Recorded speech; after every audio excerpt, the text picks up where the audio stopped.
Thank you very much. Before I get started, I want to talk about the terrible existential crisis to the entire universe, which of course is pizza ovens. I know that Prime Minister Trudeau and his federal agency have launched an outright crusade against pizza ovens. They started in Montreal, but we know that they will get out here to Vancouver. So Vancouverites who are locked in their homes and terrified of pizza ovens should be at ease that Justin Trudeau will come to your rescue. Don't worry about your 100% rent increase or the fact that you can't feed yourself. Justin Trudeau is spending your money going after pizza ovens here and everywhere, and he will not stop until this crisis is resolved. But he's in a retreat today in more than one way. Yes, there's the expensive retreat of Liberal ministers who are coming together to pat themselves on the back and spend your money on luxury for themselves. No, it's not just that he's back from vacation, having spent $86,000 of other people's money on himself. He's in retreat in another way.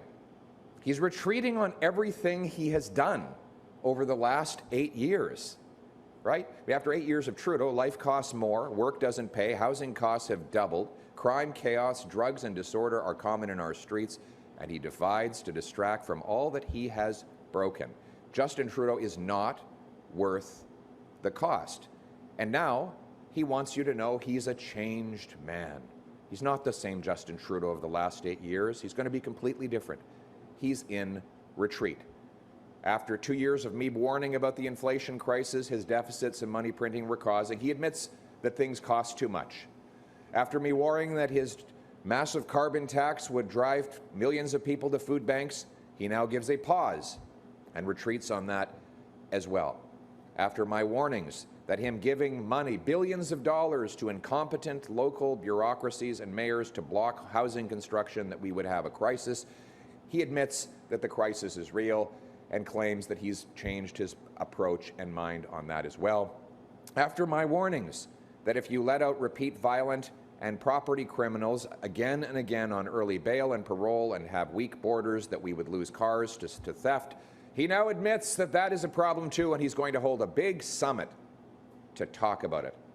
And after he spent 8 years ruining our immigration system, a system that was the best in the world, the system that brought my brilliant and beautiful wife here, he now admits that he screwed that up too, and he is retreating on that by cutting back by over 150,000 the number of international students. This is a problem of his own making. His own incompetent minister, Sean Fraser, was the one that allowed the program to grow, in the words of another Liberal minister, out of control. So you have 16 people crammed into basements in Brampton. You have housing costs rising faster than at any time in Canadian history and anywhere else in the world. You have what the Liberals now admit were fake and phony colleges, for which Liberals were the ones that issued the study permits. Now they tell you they've changed their mind, and Justin Trudeau is a new man. He admits now that he was wrong on inflation, housing, immigration, and crime. He wants you to forget the last 8 years and elect him as a brand new man. We don't need the Prime Minister to change. We need to change the Prime Minister. We need a common sense, conservative Prime Minister who will axe the tax to bring home lower prices, cap spending, and cut waste to balance the budget, bringing down inflation and interest rates, lower income taxes so people bring home more powerful paychecks and hard work pays off, that we link federal infrastructure dollars for each city to the number of homes they allow to get built, so that we reward those who get out of the way and let builders build, and penalize those that block new construction.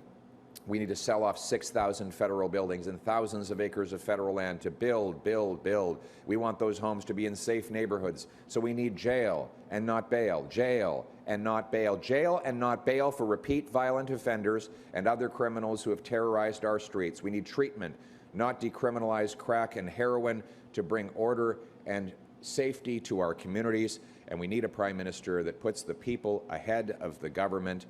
That is the common sense of the common people, united for our common home. Now, let's bring it home.